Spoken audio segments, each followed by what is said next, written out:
Grâce à une multitude de capteurs installés sur les parcelles, embarqués sur des machines ou dans les bâtiments d'élevage, l'agriculture est toujours plus connectée. Mais connectée, pour quoi faire? Eh bien tout simplement pour agir, c'est-à-dire pour rendre l'agriculture plus précise, plus productive et durable, et pour améliorer les conditions de travail des agriculteurs. Regardons de plus près comment cela marche. Connecter pour agir, c'est le rôle des capteurs. Et ils sont partout dans la ferme de demain. Dans l'estomac de cette vache pour mesurer la température et l'acidité du rumen, indicateur de bien-être animal. Dans le robot de traite pour mesurer qualité et quantité de lait produit. Dans le poulailler pour mesurer la température d'ambiance et moduler la ventilation. Impossible de tous les lister. L'agriculture connectée, c'est donc un formidable gisement d'informations disponibles pour l'agriculteur. Mais comment les exploiter au mieux?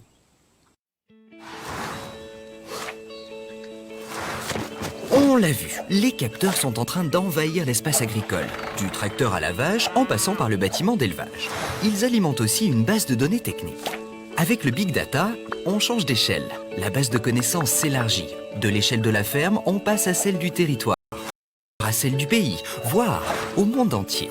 Et on démultiplie l'information de toutes les exploitations connectées en les recroisant avec d'autres sources. État d'avancement des récoltes, référentiel de coûts de production, état des marchés, autant de nouvelles données utiles pour l'exploitant.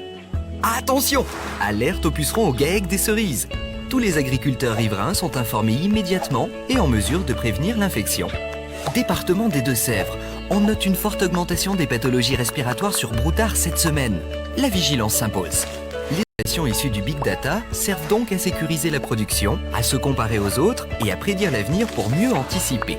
Ainsi, l'agriculteur a une vision d'ensemble de toutes les interventions nécessaires sur son exploitation. Si ces informations sont recoupées avec des prévisions météorologiques, l'agriculteur organise ses tâches en fonction de leur niveau d'urgence et optimise son temps de travail.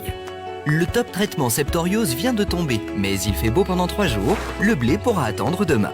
On voit bien le service que peuvent apporter ces données au quotidien, mais chaque information est comme une donnée expérimentale. Et les regrouper toutes permet de créer des modèles de prévision sur la base d'une multitude de données. Mais le Big Data permet d'aller plus loin. L'ouverture de toutes ces informations à des bases d'une autre nature, comme les informations de génétique ou de phénotype, c'est-à-dire la manière dont la plante ou l'animal exprime son potentiel génétique, va accroître notre connaissance et permettre de choisir les lignées les mieux adaptées à la situation de l'exploitation. Le potentiel du Big Data est important, mais il pose aussi un certain nombre de questions sur la circulation et l'accès à ces informations.